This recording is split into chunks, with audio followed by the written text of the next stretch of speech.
এ বিষয়ে সবশেষ খবর জানাতে যুক্ত হচ্ছেন সহকর্মী সাইফুল ইসলাম।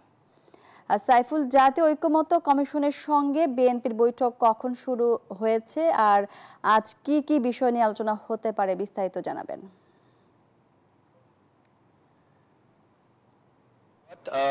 5 মিনিট আগেই জাতীয় ঐক্যমত্য কমিশনের সঙ্গে বিএনপির বৈঠক শুরু হয়েছে এবং এই বৈঠকে বিএনপির নেতৃত্ব দিচ্ছেন দলের স্থায়ী কমিটির সদস্য নজরুল ইসলাম খান এবং জাতীয় ঐক্যমত্য কমিশনের নেতৃত্ব দিচ্ছেন অধ্যাপক আলী রিয়াজ।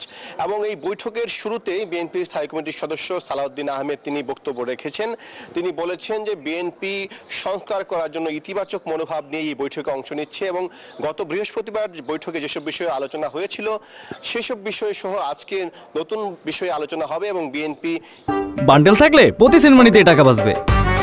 বিকাশ সেনমানি বান্ডেল কিনে জিতুন প্রতি লেনদেনে। ইতিবাচকভাবে এই আলোচনাগুলোকে এগিয়ে নিতে চায় এবং সংস্কার দ্রুত করতে চায় এবং সংস্কারের মাধ্যমে আগামী দিনে বাংলাদেশে একটি গণতান্ত্রিক রাষ্ট্র বিনির্মাণ করতে চায়, পাশাপাশি জনগণের যে অধিকার সেই অধিকারগুলো প্রতিষ্ঠা করতে চায়। এবং সালাউদ্দিন আহমেদ বলেছেন যে বিএনপি শুরু থেকেই সংস্কারের বিষয়ে ইতিবাচক রয়েছে, সেজন্য কিন্তু বিএনপি 6টি সংস্কার কমিশনে তাদের যে আনুষ্ঠানিক প্রতিবেদন সেটি কিন্তু গত 23 মার্চ জমা দিয়েছে। তারপর গত বৃহস্পতিবার এই ঐক্যমত্য কমিশনের সঙ্গে বিএনপির প্রথম বৈঠক অনুষ্ঠিত হয়েছিল এবং সেদিন কিন্তু প্রথম বৈঠকে সংবিধান এবং বিচার বিভাগ নিয়ে আলোচনা হয়েছিল এবং বিএনপি স্পষ্ট করে সেদিন জানিয়েছে বিএনপি বিচার বিভাগের যে মূলনীতি সেটি পরিবর্তন চায় না। এবং পাশাপাশি বিএনপির তরফ থেকে বলা হয়েছে বিএনপি বহুত্ববাদ এবং ধর্মনিরপেক্ষতাবাদের বিপক্ষে।